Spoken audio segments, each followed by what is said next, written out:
রে জিবরাইল, আমার পয়গম্বর মুহাম্মদ রাসূলুল্লাহ সাল্লাল্লাহু আলাইহি ওয়াসাল্লামের কাছে কাফেররা এসে প্রশ্ন করলো, আমি সম্পর্কে জানতে চাই আমি কিসের তৈরি, আমার ছেলে মেয়ে আছে নাকি? হে জিবরাইল, সূরা ইখলাস আমি দিয়া দিলাম, কুল হুয়াল্লাহু সূরা। এই সূরার মধ্যে প্রথম থেকে শেষ পর্যন্ত আমি আল্লাহ শুধু আমার পরিচয় দিয়েছি। সুবহানাল্লাহ, শুধু আমার পরিচয় দিয়েছি। এই সূরাটি নিয়ে যাও, আমার পয়গম্বরের কাছে হস্তান্তর করো। পয়গম্বর আমার পরিচয় তাদের সামনে হুবহু যেন তুলে ধরে, দেখবে গোটা দুনিয়ায় আমার মতো করে কোনো ইলাহ, আমার মতো করে কোনো খোদা, আমার মতো করে কোনো বিধানদাতা পাওয়া সম্ভব নয়। ঠিক কিনা? ونعوذ بالله من شرور أنفسنا ومن سيئات أعمالنا من يهده الله فلا مضل له ومن يضلله فلا هادي له ونشهد أن لا إله إلا الله وحده لا شريك له ونشهد أن سيدنا وسندنا وحبيبنا ومولانا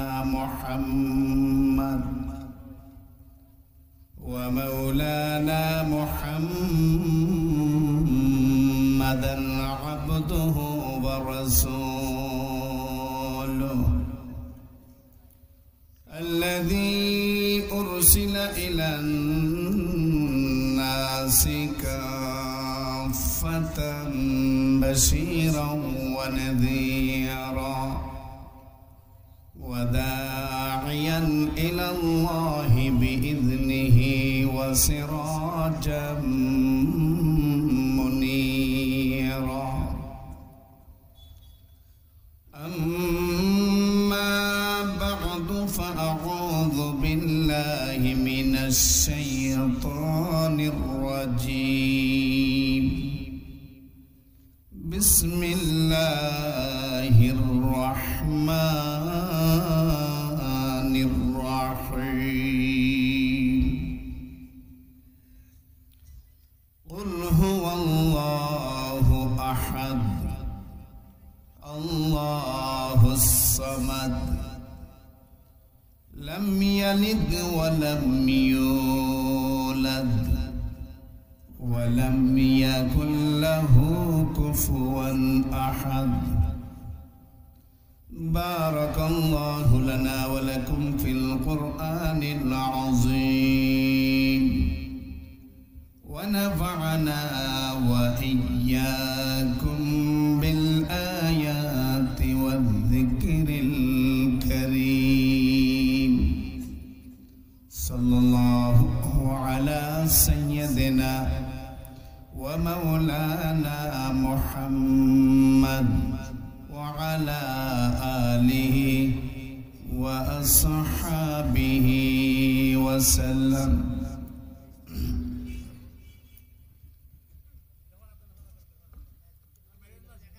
পশ্চিম তিলক নিবাসী মরহুম হাজী সোনামিয়া সাহেবের বাড়িতে আয়োজিত ৪২তম বার্ষিক তাফসীরুল কোরআন মাহফিলে মঞ্চে উপবিষ্ট মুহতারাম সভাপতি মণ্ডলী,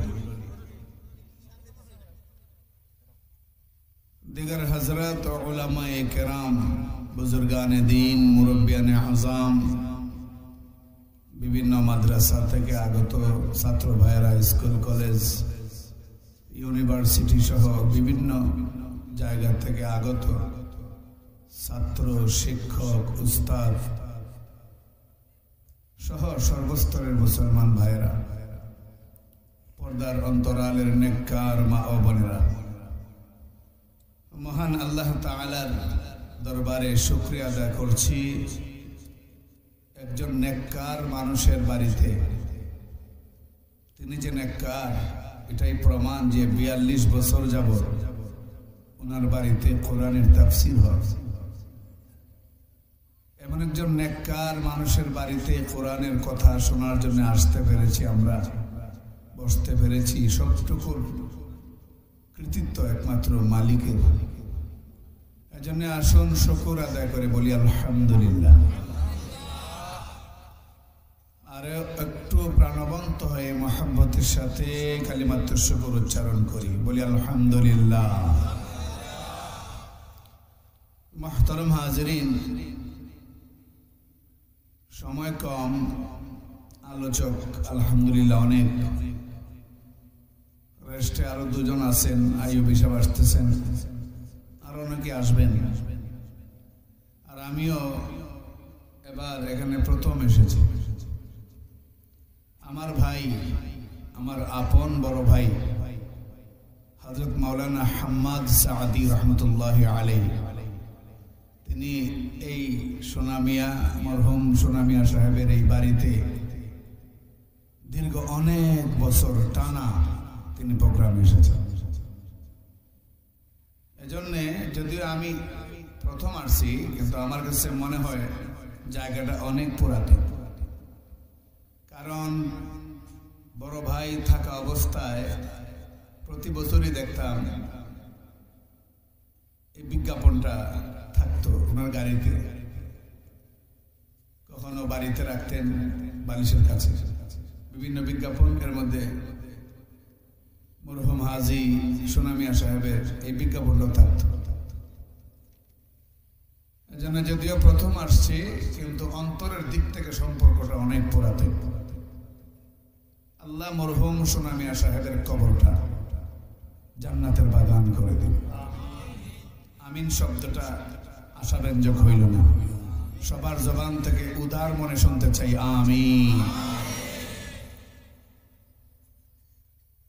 আমি যেহেতু প্রথম এই মাহফিলে এসেছি, ছোট্ট মানুষ, এখানে যারা আজকে আলোচক সবার ইলম আমল আমার চাইতে ঊর্ধ্বে, এটা আমার একদম অন্তরের কথা, বিশ্বাস। এই জন্য সংক্ষিপ্ত আকারে আলোচনার জন্য আপনাদের খিদমতে পবিত্র কোরআনুল কারীমের ছোট্ট একটি সূরা তেলাওয়াত করেছি। তেলাওয়াতের সাথে সাথেই আপনারা বুঝতে পারছেন কোন সূরা? বুঝতে পারেননি? কোন সূরা? সবার জবান থেকে আওয়াজ আসে না। আসলে খুতবার সময় কেউ খেয়ালই করে নাই, সবাই আছে কার গলা কতটুকুন পাইস পাইস করে, কণ্ঠের অবস্থা বুঝে খুতবার মনোযোগ পড়ে। কুল হুয়াল্লাহ সূরা, কোন সূরা? ডাইরেক্ট বাংলা কুল হুয়াল্লাহ সূরা, এই সূরা তেলাওয়াত করেছে। সূরাটি দেখতে ছোট, কিন্তু এর ফজিলত পবিত্র কোরআনের বাকি আরো 113টা সূরার চেয়ে বেশি। আর একটু মহব্বতের সাথে আওয়াজটা বাড়ায় বলেন সুবহানাল্লাহ। দেখতে ছোট, এক লাইনে শেষ, কিন্তু এর ফজিলত গোটা কোরআনের সবগুলো সূরার চেয়ে বেশি। কেমনে বেশি? অন্য কোন সূরার ব্যাপারে এই কথা বলা হয় নাই, কিন্তু এই সূরার ব্যাপারে বলা হয়েছে। এই সূরাটা মাত্র একবার, কয়বার? মেহেরবানি করে সবাই জবাব দিবেন, কয়বার? একবার। একবার তিলাওয়াত করলে 10 পারা কোরআন শরীফ তিলাওয়াত করার পর যতগুলো নেকি হয়, এই পরিমাণ নেকি যে তিলাওয়াত করে এই কুল হুয়াল্লাহ সূরা, আল্লাহ পাক তার আমলনামায় দিয়ে দেন। এই সওয়াবে সন্তুষ্ট না আপনারা? আওয়াজ যেমন হয় আরো লাগে, তাহলে শোনেন, নবীজি বলেন কেউ যদি 2 বার পড়ে, কয়বার? তাহলে 20 পারা কোরআন তিলাওয়াতের সওয়াব পায়। এত আপনারা সন্তুষ্ট না? আওয়াজে তো বুঝাইতে পারতেছেন না, তাহলে আরো শোনেন, কেউ যদি 3 বার পড়ে, কয়বার? কয়বার? কেউ যদি 3 বার তিলাওয়াত করে, তাহলে আল্লাহ পাক রব্বুল আলামিন তার আমলনামায় গোটা কোরআন শরীফ আলহামদুলিল্লাহ সূরা থেকে নিয়ে মিনাল জিন্নাতি ওয়ান নাস পর্যন্ত 6666 আয়াতের হাজার হাজার লক্ষ লক্ষ শব্দ অক্ষরগুলো তিলাওয়াতের পর যে হাজারো কোটি লাখো সওয়াব হয়, এই সূরা ইখলাস 3 বার পড়লেই এই পরিমাণ সওয়াব হয়। এখন যে বুঝাইছে এই সূরার ফজিলত অনেক বেশি। এই সূরাটি আপনাদের সামনে তেলাওয়াত করেছি একবার খুতবায়। 10 পারা সওয়াব হয়েছে রাসূলের হাদিস অনুযায়ী। দুনিয়া উলটপালট হয়ে যেতে পারে, আমার নবীর হাদিস কখনো মিথ্যা হতে পারে না। এখন আবার তেলাওয়াত করব, 20 পারা হবে, আর বয়ানের শেষে আবার পড়ব। কুল হুয়াল্লাহু আহাদ। সব কি আমার একাই তো না, আপনাদের দরকার আছে? দরকার আছে? নতুন মানুষ না, চিনেন না, আমারে জানেন না, দাওয়াত দেয়া দিচ্ছেন মনে বলে বলে, তো অন্তত তো চেনা জানাটা হওয়া দরকার। আপনারা একটু তেলাওয়াত করেন, চেনা জানা হবে। মুসলমানদের চেনা জানা ধর্মকে কেন্দ্র করে, ঈমানকে কেন্দ্র করে, ইসলামকে কেন্দ্র করে। আল মুসলিম আখুল মুসলিম, এক মুসলমান আরেক মুসলমানের ভাই, এটা ঈমানের ভিত্তিতে, ইসলামের ভিত্তিতে। অতএব দুনিয়ার সমস্ত মুসলমান মরতে পারে, কিন্তু মুসলমান মুসলমান থেকে বিচ্ছিন্ন হতে পারে না। ঠিক কিনা? ঠিক কিনা? আমি পড়ি, আমার সাথে আপনারা পড়েন। 2টা ফায়দা, সওয়াবের সওয়াবও হবে, আবার মাদ্রাসায়, উমরপুর মাদ্রাসায় গিয়া, সাহারপাড়া মাদ্রাসায় গিয়া ভর্তি হইয়া একদম মেশকাত জামাতে বইসা যদি ইবারত পড়েন মেশকাত শরীফের, যে সওয়াব হবে, আমার সাথে সাথে পড়লে এই সওয়াব হবে, এবং দর্স তাদরিস তালিমের একটা ফায়দা হয়ে যাবে। কুল হুয়াল্লাহু আহাদ। এতগুলো মানুষের এই আওয়াজ, আমরা এমন গরিব হইছি, আওয়াজও গরিব। কুল হুয়াল্লাহু আহাদ আল্লাহুস সামাদ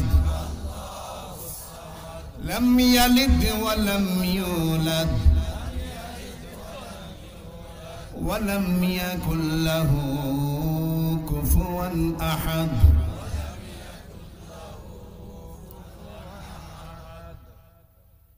কুল হুয়াল্লাহু আহাদ আল্লাহুস সামাদ লাম ইয়ালিদ ওয়া লাম ইউলাদ ওয়ালাম ইয়াকুল লাহু কুফুয়ান আহাদ। কয়বার হইলো? খুতবা একবার, এখন 2 বার। কয়বার? এই 3 বার তেলাওয়াত করলাম। রাসূলের হাদিস অনুযায়ী আমাদের প্রত্যেকের আমল নামায় 1 খতম করে কোরআন শরীফ তেলাওয়াতের সওয়াব হইছে। বিশ্বাস হয়? আগাগোড়া পড়াটাই বিশ্বাস হয়?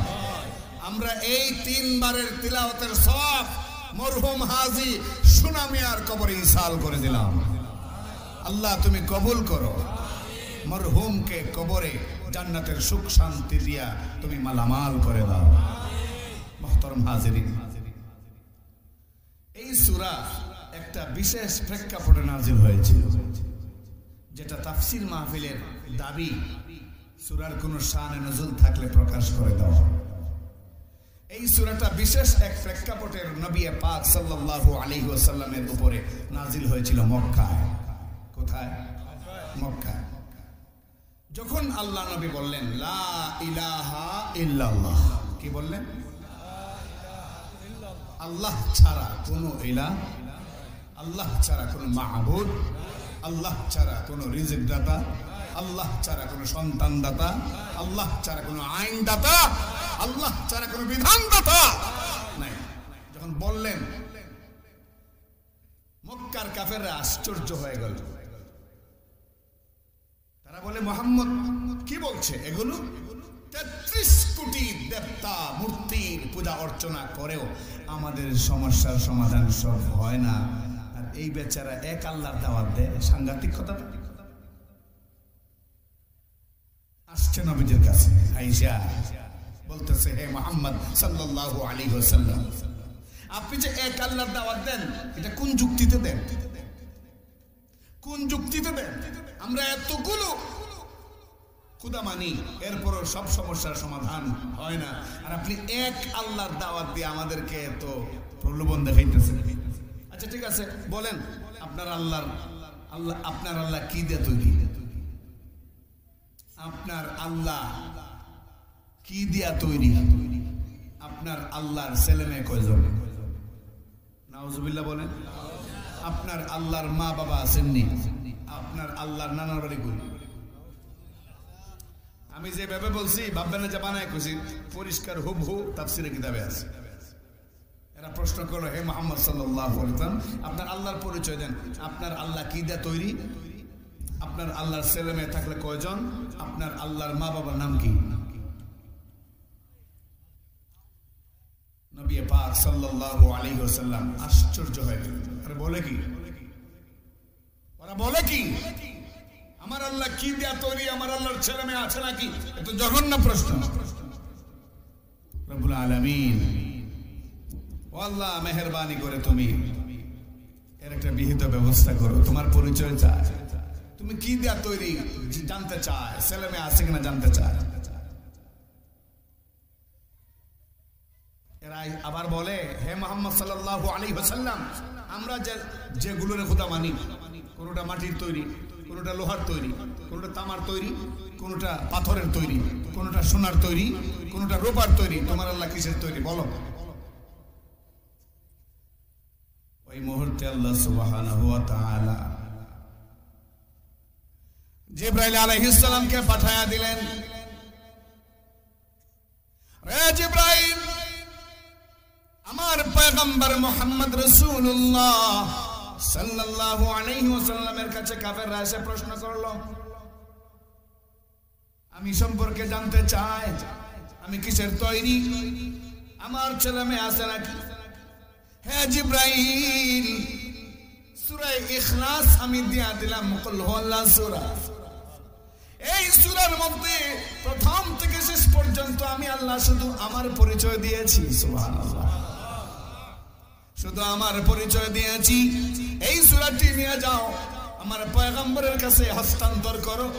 পয়গম্বর আমার পরিচয় তাদের সামনে হুবহু যেন তুলে ধরে দেখবে গোটা দুনিয়ায় আমার মতো করে কোনো ইলাহ, আমার মতো করে কোনো খোদা, আমার মতো করে কোনো বিধানদাতা পাওয়া সম্ভব নয়। ঠিক কিনা? ঠিক কিনা? সূরা নাজিল হলো,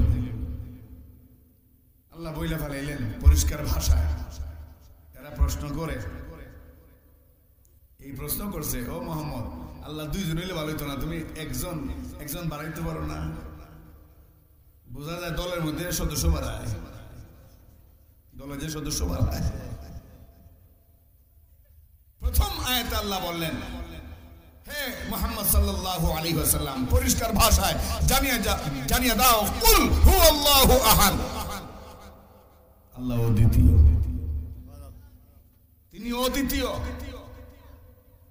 তার কোনো শরীক নাই। কি বলেন আপনারা? আওয়াজ দিয়ে আসতে দেন। তার কোনো শরীক, তিনি অদ্বিতীয়, তার কোনো মিসাল নাই, তার কোনো উদাহরণ নাই, তার কোনো উপমা নাই, তিনি অদ্বিতীয়। কুল হুয়াল্লাহুল ওয়াহিদ বলেন নাই। যদি ওয়াহিদ বলতেন তাহলে ইসনান আসতো, দুই আসতো, তিন আসতো। একের পরে দুই আসে না? ওয়াহিদ মানে এক। ওয়াহিদ ওয়াহিদ না বলে আহাদ বলছে। আহাদ মানে এক না, আহাদ মানে অদ্বিতীয়। আহাদ মানে কি? অদ্বিতীয়, যার কোনো দ্বিতীয় নাই, যার কোনো পার্টনার নাই, যার কোনো শেয়ার নাই। সুবহানাল্লাহ। মুহাম্মদ সাল্লাল্লাহু আলাইহি ওয়াসাল্লাম আল্লাহর নবী বললেন, হে কাফেররা, প্রশ্ন করেছো আল্লাহ দুইজন হইলে ভালো হইতো না? আমার আল্লাহ অদ্বিতীয়, আমার আল্লাহর কোনো পার্টনার নাই। এই কুল কায়নাত সবকিছু সৃষ্টি করেছেন আমার আল্লাহ। যখন নাগপুরের মুসলমান উচ্চ আওয়াজে বলেন, কে সৃষ্টি করেছেন? একদম পিছন থেকে সামন পর্যন্ত জওয়ান ভরা সবাই মিলে এক কণ্ঠে একসাথে বলেন, কুল কায়নাত কে বানাইছেন? আপনাকে আমাকে কে বানাইছেন? রে মক্কার কাফেররা, আল্লাহ দুইজন চাও, অথচ আল্লাহ দুইজন হলে তো আমার কাছে আসতে পারতে না। আল্লাহ দুইজন হলে আমার কাছে আসতে পারতে না, কারণ এক আল্লাহ তোমাদেরকে নিয়ে আইছে আমার কাছে প্রশ্ন করবার জন্য। আল্লাহ দুইজন হলে আরেক আল্লাহ গাঁটটা ধরে কোথায় কই যাস, ঠিক কিনা বলে, কই যাস? আল্লাহ একজন, আল্লাহুস সামাদ। মক্কার কাফেররা বলছিল আমাদের কোন খোদা লোহার তৈরি, তামার তৈরি, সোনার তৈরি, রূপার তৈরি, মাটির তৈরি, পাথরের তৈরি। তুমি বলো তোমার আল্লাহ কিসের তৈরি? আল্লাহ এই কথার জবাব দিয়েছেন আল্লাহুস সামাদ, আল্লাহুস সামাদ। আল্লাহ অমুখাপেক্ষী, কিন্তু গোটা দুনিয়া তার মুখাপেক্ষী। এই আওয়াজে না মুসলমানের কণ্ঠে আল্লাহ অমুখাপেক্ষী, কারো কাছে ঠেকায় নয়, কিন্তু গোটা দুনিয়া আল্লাহর কাছে ঠেকা। আল্লাহ বললেন এরা কয় তোমারে আমি কিসের তৈরি? এদের খোদা কোনটা লোহার, লোহা না হইলে এদের খোদা হয় না, তামা না হলে ওদের খোদা হয় না, পাথর না হলে ওদের খোদা হয় না, মাটি না হলে ওদের মূর্তি হয় না, তামা না হলে ওদের মূর্তি হয় না। পরিষ্কার ভাষায় বলে দাও এদের খোদার মতো, পরিষ্কার ভাষায় বলে দাও এদের খোদার মতো আমার খোদা। হে কাফেররা শোনো, তোমাদের খোদার মতো আমাদের খোদা, আমাদের খোদা লোহার মুখাপেক্ষী না, তামার মুখাপেক্ষী না, মাটির মুখাপেক্ষী না। আমার খোদা, আমার খোদা অমুখাপেক্ষী, এগুলো কিচ্ছু লাগে না আমার খোদা হওয়ার জন্য, ঠিক কিনা? এগুলো কিচ্ছু লাগে না আমার খোদা হওয়ার জন্য, কিচ্ছু লাগে না। বরং আমার আল্লাহ আল্লাহ আল্লাহ আল্লাহ, আরো জোরে আল্লাহ। তোমরা যেগুলো নিয়ে আসছো আমার সামনে, এগুলো কোনটা পাথরের, কোনটা মাটির তৈরি, তোমরা নিজে বানাইছো। তোমাদের খোদার শান হলো যে খোদা বন্দায় বানায়। কে বানায়? খোদারে কে বানায়? বন্দায় বানায়। আর আমার খোদার শান, আমার খোদায় বন্দা বানায়। আমার খোদায় বন্দা বানায়, আর তোমাদের বন্দায় খোদা বানায়। দুজনে ঠিক কইছে, বাকিরা বুঝতে পারে নাই। বুঝবো কেমনে? আখিরে জমানা, করোনার ভয়। হ্যাঁ, নবীজির সামনে আসছে মূর্তি নিয়ে, হাত একটা ভাঙ্গা, হাদিসের রওয়ায়াত। নবীজি বললেন তোমার খোদার এই দশাকে আতুর আতুর খোদা লিয়েছে। ইসলামের নবী, এটা লজ্জার কথা, বলা যাবে না। আরে বলো। গেছিলাম সফরে, রাস্তায় ধরছে পেশাবে, খোদা নিয়ে পেশাবে বসাটা বেমানা। একটা গাছের মধ্যে খোদারে ঠেক লাগাইয়া, কারণ খোদা তো এত পাওয়ারফুল, নিজে নিজে দাঁড়াইতে পারে না, ঠেক লাগাইয়া আমি পেশাব করতে বসছি। তো আমার পেশাবের আওয়াজ তো সামনে হবে, এটা স্বাভাবিক। সামনে শাসা করবে, কিন্তু দেখি পিছনে শাসা করে। তাকায় দেখি একটা শেয়াল আমার খোদার মাথা মোবারকে পেশাব করতেছে। হাদিসের রওয়ায়াত পরিষ্কার। আমি তখন পেশাবে বসেই কইলাম, খোদা তুমি কইতে পারো না যে মুতিস না? হ্যাঁ, ইসলামের নবী ৫-৭ বার কইছি, আমার খোদা একবারও শুনে না। এই পুরা মোটটা লোড করছে, আর আমার খোদা ওইটা পুরো আনলোড করছে।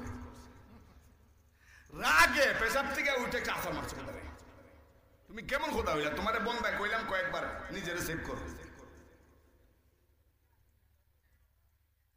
হে মুহাম্মদ রাসূলুল্লাহ সাল্লাল্লাহু আলাইহি ওয়াসাল্লাম, পরিষ্কার ভাষায় বলে দাও আমার আল্লাহর জন্য লোহা প্রয়োজন নাই, তামা প্রয়োজন নাই, আমার আল্লাহর জন্য কোনো কিছুর প্রয়োজন নাই। আমার আল্লাহই আল্লাহ।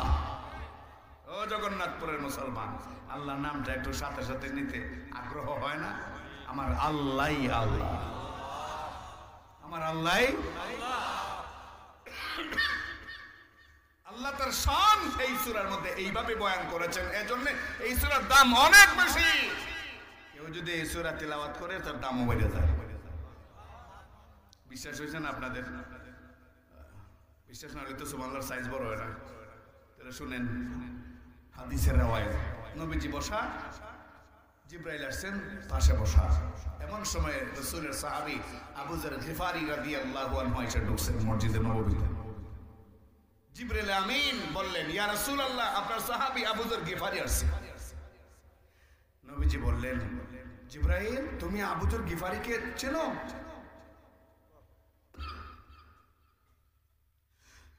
ইয়া রাসূলুল্লাহ, শুধু আমি নই, ওগো আল্লাহর নবী, আসমান আর জমিনে যত ফেরেশতা ডিউটি করে সবাই আবু যরকে চিনে। আসমান আর জমিনে কোটি কোটি ফেরেশতারা ডিউটি করে সবাই আবু যর গিফারিকে সূর্যের মতো চিনে। ও জিবরাইল, কারণটা কি? এত ফজিলত আবু যর কোত্থেকে পাইল? ইয়া রাসূলুল্লাহ, আবু যর সময় পাইলেই কুল হুয়াল্লাহু সূরা বেশি বেশি তেলাওয়াত করে। ও জগন্নাথপুরের মুসলমান, আপনার দোকানের কর্মচারী, আপনার গাড়ির ড্রাইভার, আপনার অধীনস্থ লোক যদি বারবার আপনার প্রশংসা করে, স্বাভাবিকভাবে কিন্তু আপনি তার প্রতি দুর্বল হবেন। যদি আপনি কৃতজ্ঞতা পাশে আবদ্ধ রাখতে চান, খুশি হবেন না? খুশি হবেন না? কেউ যদি আপনার প্রশংসা করে, আল্লাহ বলেন, তোমরা একজন আরেকজনের প্রশংসা করলে যে প্রশংসা করে তার দাম বাইরে যায়। আমার প্রশংসা করে এই শোনা যায় বেশি বেশি তেলাওয়াত করে, আমার কাছেও তার দাম বাইরে যায়। মুহতারাম হাজিরিন, আরেকদিন জিবরাইল আসলেন, ইয়া রাসূলুল্লাহ, ওগো আল্লাহর নবী, মদিনা থেকে 70 মাইল দূরে আপনার সাহাবী মুআবিয়া ইবনে মুআবিয়া ইন্তেকাল করেছেন। ওগো আল্লাহর নবী, আল্লাহ আমাকে পাঠাইছেন, আপনি তার জানাজা পড়াবেন।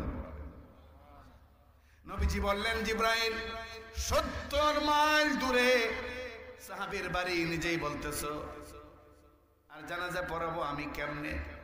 ইয়া রাসূলুল্লাহ, সব ব্যবস্থা করেই তো আল্লাহ পাঠাইছেন আমাকে। কি ব্যবস্থা? ইয়া রাসূলুল্লাহ, আল্লাহ পাক 600 ডানা আমাকে দিয়েছেন। একটা আঘাত করব জমিনে, 70 মাইলের মধ্যে সব পাহাড় পর্বত একাকার হয়ে আপনার সামনে মুআবিয়ার লাশ হাজির হয়ে যাবে। ঠিকই জিবরাইল আলাইহিস সালাম আঘাত করলেন জমিনে, সাথে সাথে এই মুআবিয়ার বাড়ি পর্যন্ত যত পাহাড় পর্বত আড়াল আবদার সব সরে গেল। মুআবিয়ার লাশ এখন রাসূলের সামনে। এমন সময় আল্লাহর নবী দেখেন সূর্যের আলো কমে গেছে। আল্লাহু আকবার, জোরে কোন। সূর্যের আলো কমে গেছে, সূর্য ম্লান হয়ে গেছে।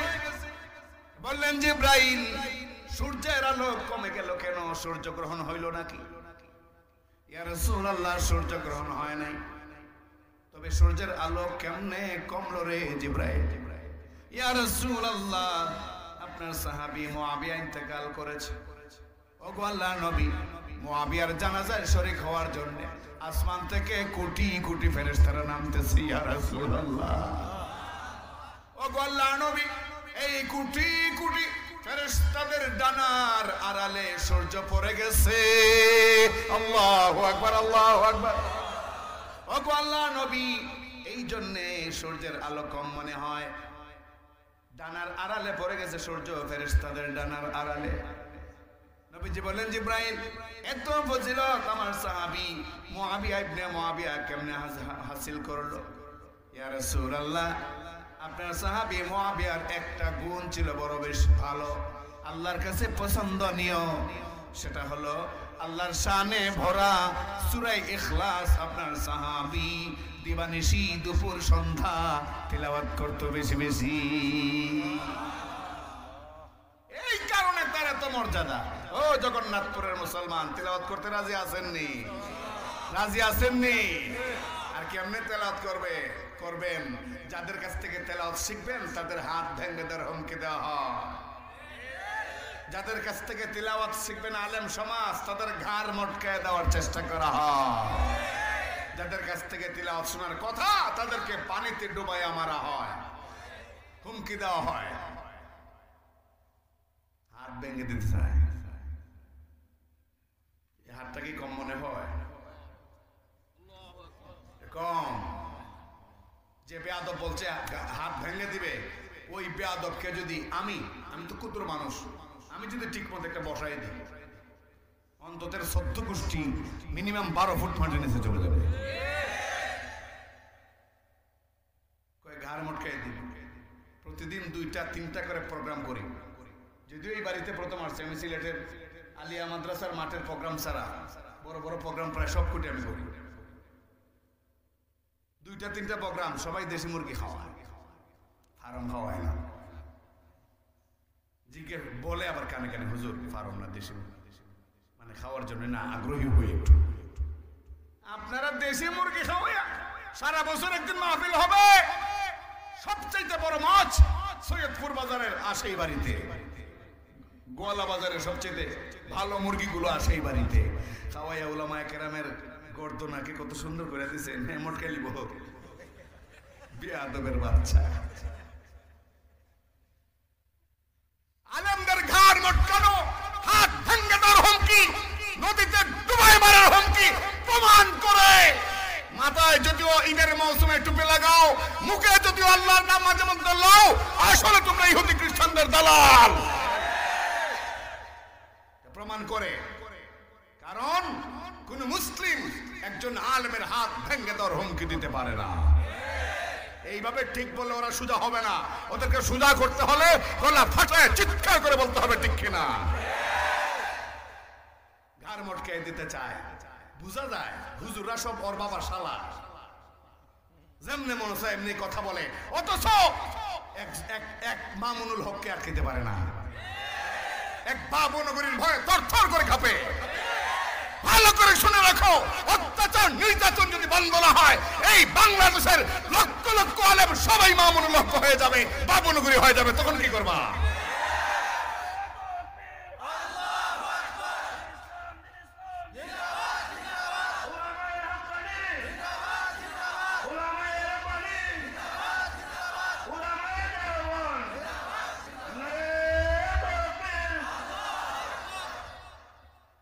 করলে এই সূরা দাম তিলাওয়াত করবেন তো ইনশাআল্লাহ।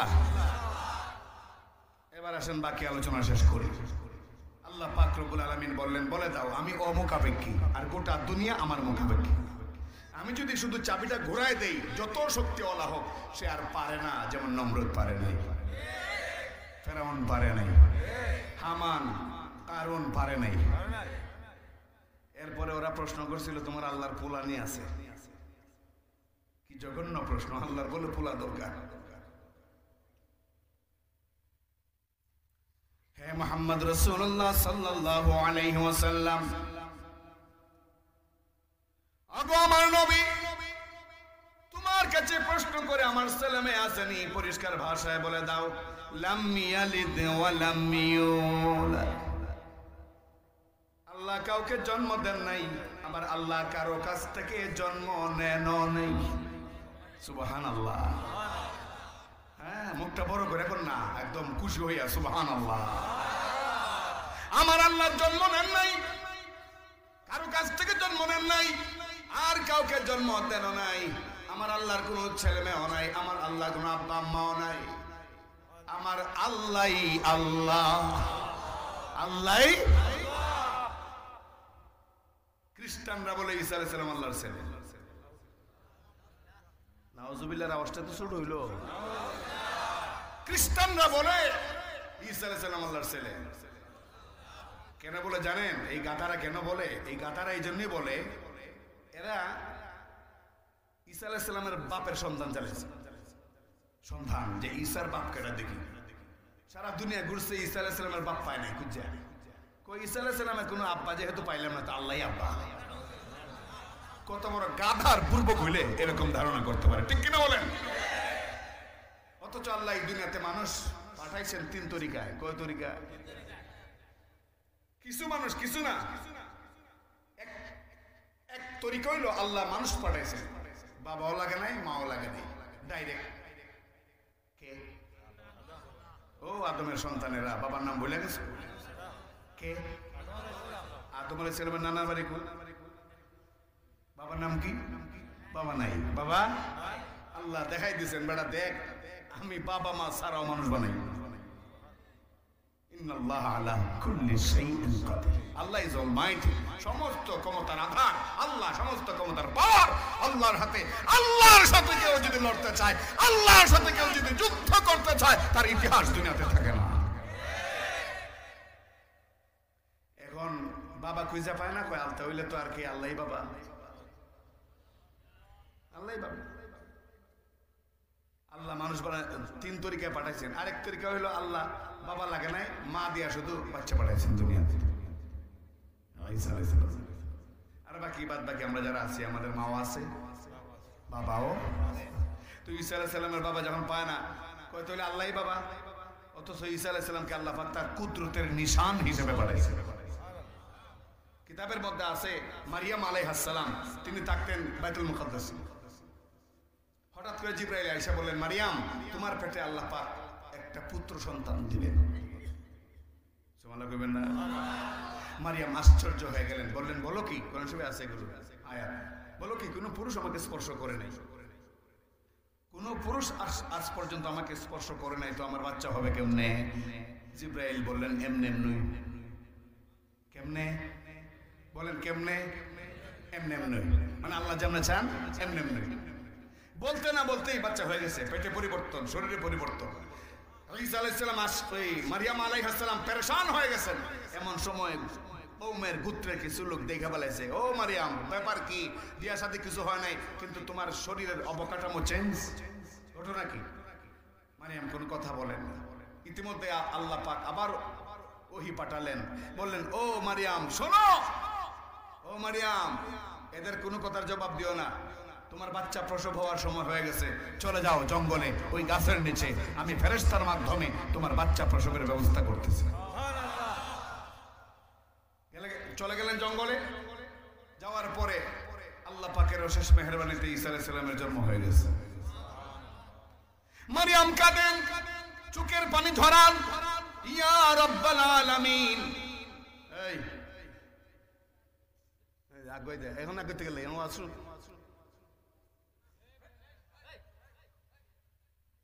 শয়তান খেলায় না। মারিয়াম আলাইহিস সালাম আল্লাহর কাছে বললেন, আল্লাহ কি জবাব দেব? এরা তো এখনই আসবে খবর পাইয়া। মুহতারাম হাজিরিন, কওমের লোকেরা সবাই গেল, ও মারিয়াম কি গড়াইলা? তোমার বংশ আলে ইমরান তো মূল্যবান বংশ, কেমনে তুমি এই কামটা করলা? বিয়ে শাদী কিছু হয় নাই, অথচ তোমার বাচ্চা। আল্লাহ শিখাই দিলেন, ও মারিয়াম তুমি ইশারা দিয়া বলো ইন্নী সাঈম, আমি রোজাদার। তখনকার শরীয়তে রোজা রাখলে কথা বলা নিষেধ ছিল। তখনকার শরীয়তে রোজা রাখলে কি? এই বিধানটা কিছুদিনের জন্য আমাদের হইলে মনে ভালো হইতো। হায় রে আল্লাহ, রোজা রাখিয়া গোয়ালা বাজারে বইয়া কি যে গিবত, কি শেখায়, আর সারাদিন মসজিদে এতেকাফে বইয়া গিবত করে। তখনকার শরীয়তে কথা বলা নিষেধ ছিল। আল্লাহ বললেন তুমি বলে দাও যে আমি রোজাদার, আমি কথা বলতে পারবো না। বলে দিলেন, ইশারা দিয়ে বুঝাই দিলেন। এরা কয় ইশারা দিয়ে বুঝাইলে কাম হইতো না। এই পোলার বাপ কেডা? এই পোলার বাপকে? মারিয়াম ইশারা দিয়ে বললেন আমাকে নয়, ওকে জিজ্ঞেস কর। আর একটু আস্তে কর, ওকেই জিজ্ঞেস করো ওর বাপকে। ওরা টিটকারি করে পেটে গুতা দেয়, গুতা দেখো, এই বাচ্চা তোর বাপের নাম কি? তোর পরিচয় দে। মুহতারাম হাজিরিন, পবিত্র কোরআন নিজেই সাক্ষী। ঈসা আলাইহিস সালাম একটা সেকেন্ডও দেরি করেন নাই, আল্লাহ তার জবান খুলে দিলেন। মাত্র কয়েক ঘন্টার শিশু, জবান খুলে গেল। পরিষ্কার ভাষায় তিনি বললেন ইন্নী আবদুল্লাহ আতানিয়াল কিতাব ওয়া জাআলানি নাবিয়্যা। ও জগৎবাসী, আমার বাপের নাম জাগাও, আমার পরিচয় জেনে নাও, আমি নিশ্চয়ই আল্লাহর বান্দা। আমাকে আল্লাহ পাক কিতাব দিয়েছেন। মাত্র কয়েক ঘন্টা বয়স, কয়েক ঘন্টা বয়স, তিনি বলতেছেন আল্লাহ আমাকে কিতাব দিয়েছেন ইনজিল। আর শুনো, ওয়াজআলানি নাবিয়্যা, আল্লাহ আমাকে নবী বানিয়েছেন। সুবহানাল্লাহ, সুবহানাল্লাহ। খ্রিস্টানরা বাবা খুঁজে না পাইয়া কই আল্লাহই বলে son of the God, Isa Masih son of the God, কই ঈসা আলাইহিস সালাম আল্লাহর ছেলে। নাউজুবিল্লাহ। দেওবন্দ মাদ্রাসা নাম শুনছেন নি? হ্যাঁ, এত আস্তে কইলেন বোঝা যায় এটা উমরপুরা কি? হ্যাঁ, দারুল উলুম দেওবন্দ মাদ্রাসা নাম শুনছেন? এই মাদ্রাসার 60 বছরের একজন মুহতামিম ছিলেন, দীর্ঘ 60 বছর, 60 ইয়ার্স, 60 বছর তিনি মুহতামিমগিরি করেছেন দারুল উলুম দেওবন্দের। ওনার নাম ছিল কারি তৈয়ব সাহেব রহমতুল্লাহি আলাইহি। তো ওনার বয়ানের সংকলন আছে খুতুবাতে হাকিমুল ইসলাম। এটার মধ্যে তিনি উল্লেখ করেন খ্রিস্টানরা যে কয় ঈসা আলাইহিস সালাম আল্লাহর ছেলে, এই ব্যাপারে বুঝাইতে গিয়া তিনি একটা উদাহরণ দিলেন। বললেন, তিনি কিতাবে লিখলেন যে দারুল উলুম দেওবন্দের পাশে একটা গ্রাম ছিল, খ্রিস্টান প্রধান গ্রাম, খ্রিস্টান প্রধান গ্রাম। এই গ্রামে কয়েকদিন পর পর জাদ্রেল খ্রিস্টান পাদ্রী আসতো। আইসা সে খুব কৌশলে ঈসা আলাইহিস সালাম যে আল্লাহর ছেলে এটা মানুষকে বুঝাইতো। সাথে সাথে এটাও বলতো যে ঈসা আলাইহিস সালাম যে আল্লাহর ছেলে এটা কোরআনে আছে। নাউজুবিল্লাহ, কোরআনে আছে। আপনারা আজ পর্যন্ত শুনছেন কোন আলেমের মুখে, কিন্তু ওই পাদ্রী বলতেছে কোরআনে আছে। তো একদিনের ঘটনা, মাদ্রাসা ছুটি হয়েছে, মক্তব বিভাগ। তো মক্তবের একটা ছাত্র লজিঙ্গে যাবে, বগল তলায় কিতাব, রওনা দিছে। পথের মধ্যে এই সমাবেশ দিকে দাঁড়াইছে পিছনে ছোট মানুষ। যখন এই ছোট বাচ্চাটা, কয়েক বছরের বাচ্চা মাত্র, ছোট বাচ্চাটা যখন দেখছে যে এই খ্রিস্টান পাদ্রী বলতেছে ঈসা আলাইহিস সালাম আল্লাহর ছেলে এবং সেটা স্বয়ং মুসলমানদের কোরআনে আছে, এই কথা যখন শুনছে, ছোট হইতে পারে কিন্তু হক্কানি আলেমদের সন্তান। কার সন্তান? কথাটা শোনার সাথে সাথে আগুন ধরে গেল শরীরে। একজনের কাছে বইটা রেখে দিল দৌড় স্টেজে। আইসাই খ্রিস্টান পাদ্রীকে বলতেছে, মানে কোনো কথাবার্তা ছাড়াই কলারে ধরছে। কিসে ধরছে? কলারে ধরছে। কলারে ধরে কয়, বেটা তোর এত বড় সাহস, আমার আল্লাহর নামে এত বড় অপবাদ, আমার কোরআনের নামে এত বড় অপবাদ, আর একজন জলিলুল কদর পয়গম্বর ঈসা আলাইহিস সালামের নামে এত বড় অপবাদ, আজকে তুই প্রমাণ করে দিবি কোরআনে কোন জায়গায় আছে ঈসা আলাইহিস সালাম আল্লাহর ছেলে, না হয় আজকে তুই যেতে পারবি না। কয়ে টানাটানি করতেছে কলা। কেউ খুশি হয়েছেন না? না বিরক্ত হয়েছেন? মোল্লা বেটা গেলাই কলার ধরলো। হ্যাঁ, মান আহাব্বা লিল্লাহ যেমন আছে হাদিস, ওয়া আবগাযা লিল্লাহ আছে। মহব্বত করার হাদিস যেমন আছে, কোরআন সুন্নাহর বিরুদ্ধে কেউ অবস্থান নিলে তার বিরুদ্ধে লড়াইয়ের কথা কোরআন হাদিস আছে। খালি মহব্বতের ওয়াজ ভালো লাগে জিলাপি, আর জিহাদের কথা কইলে বুঝি মুখ কালো হয়ে যায়। জিহাদের কথা শুনলে, বললে, কোন আলেম বক্তব্য দিলে যদি কোন মুসলমানের চেহারা কালো হয়, হাসরের ময়দানে আল্লাহ তার চেহারা কালো করে দেবে। মুহতারাম হাজিরিন, ছোট বাচ্চা কলার ধরিয়া কথাগুলো বলতেছে। পাদ্রী তো বড় শেয়ানা। পাদ্রী কয়, আচ্ছা আপনি আমার কলার ছাড়েন, যা বলার মুখে বলেন, আমি সবগুলো কথার জবাব দেব। কথা তো সুন্দর। মজলিসের যারা ছিল তারা কইল, মোল্লা বেটা কলার ছাড়া, কলার ছাড়া। তো ছাড়ছে। ঘটনা হইলো, এই বাচ্চা পরে মক্তবে এখনো কোরআন তেলাওয়াতই শিখে নেই, তরজমা তো দূরের কথা।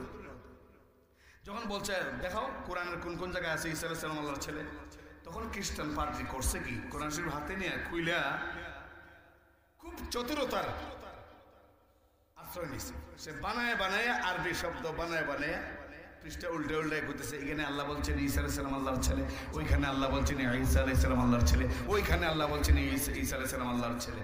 এখন এই ছোট বাচ্চা তো কোরআন তেলাওয়াতে জানে না, এত আর বুঝতে পারতেছে না এগুলো বানাইয়া। এক পর্যায়ে ছেলেটার লাজবাব হয়ে গেল, আর করতালি শুরু হয়েছে মজলিসে, ধরো ধরো এরকম আওয়াজ। মুহতারাম হাজিরিন, ওই মজলিসের পিছনে একজন মুসলমান কৃষক উপস্থিত ছিল। মুসলমান কৃষক আলু খেতে, মূলা খেতে, যার কাজকর্ম সারাদিন চলে, ওই কৃষক চিন্তা করলো আর মনে মনে ছেলেটাকে ঘৃণা করলো।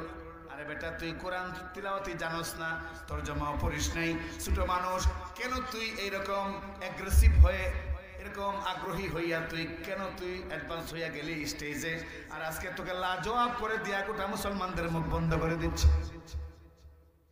মনে মনে বিরক্ত, আবার চিন্তা করি আমার মতো একজন কৃষক, আমি মুসলমান কৃষক, হতে পারি কৃষক, কিন্তু আমার পরিচয় মুসলমান, আমি দুনিয়াতে বেঁচে থাকবো আর আমার কোরআন অপমানিত হবে, আমার আল্লাহর উপরে অপবাদ দেওয়া হবে, তা কোনো দিনও হতে পারে না যদিও আমি কৃষক।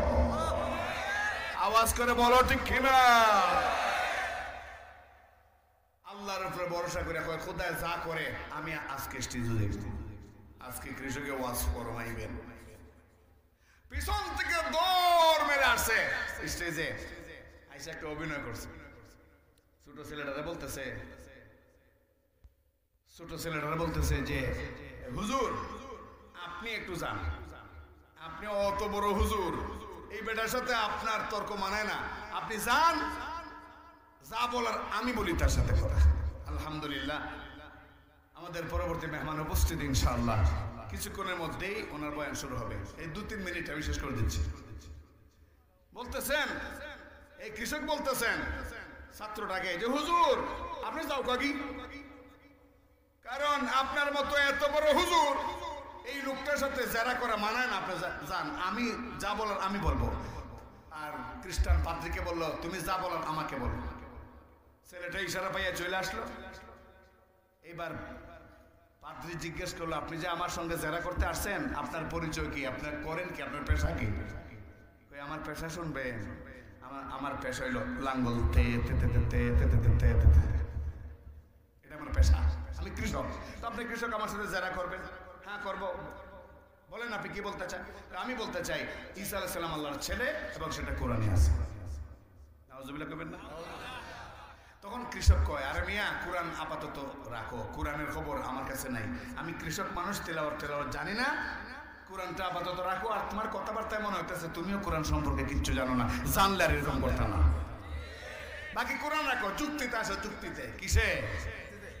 রে খ্রিস্টান পাদ্রী জানতে চাই, তুমি যে বললে ঈসা আলাইহিস সালাম আল্লাহর ছেলে, বলো তো দেখি আল্লাহর কয়জন ছেলে? খ্রিস্টান পাদ্রী আটকেছে, ওই বেটা এই প্রশ্নটা কি করবো, কি জবাব দিব? কয়েকজনই। কয়জন? ও খ্রিস্টান পাদ্রী একজনই বুঝি। তো আল্লাহ বিয়ে করেছেন কত বছর?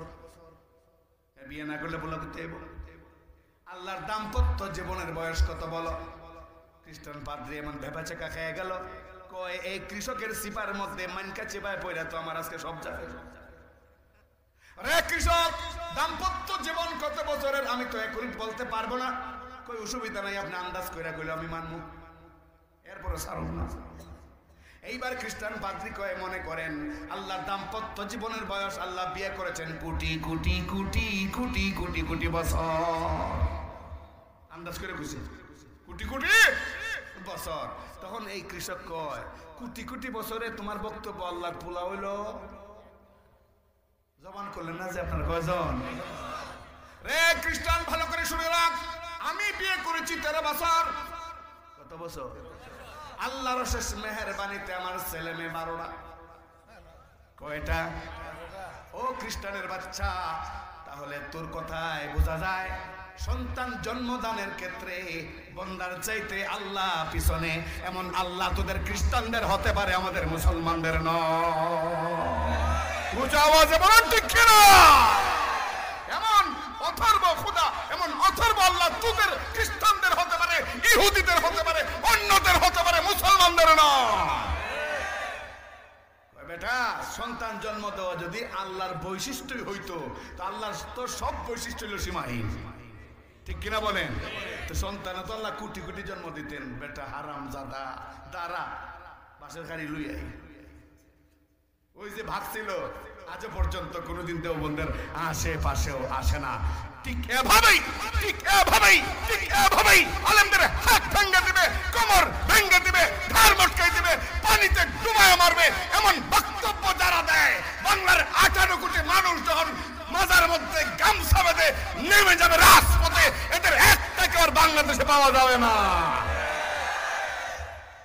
পাক রব্বুল আলামিন আমাদের সকলকে সঠিক সমঝ দান করুন। ওয়ালাম ইয়াকুল্লাহু কুফুয়ান আহাদ। আল্লাহ বলেন আল্লাহর সমকক্ষ কেউ, আল্লাহর সমকক্ষ কেউ নাই। অতএব আল্লাহ বেজার হন এমন কোন সংস্কৃতি, এমন কোন রেওয়াজ মুসলমানদের দেশে হতে দেওয়া যায় না। আল্লাহ পাক রব্বুল আলামিন এই কথাগুলো আমাদের হৃদয়ের ভিতরে জমায়া রেখে আমরা যেন আমাদের ঈমানকে তাজা করতে পারি, আল্লাহ তৌফিক দান করুন। মরহুম হাজী সুনামিয়া সাহেবের কবরটা আল্লাহ জান্নাতের বাগান করে দিন। ওনার স্ত্রী অসুস্থ, আল্লাহ সুস্থতা দান করুন।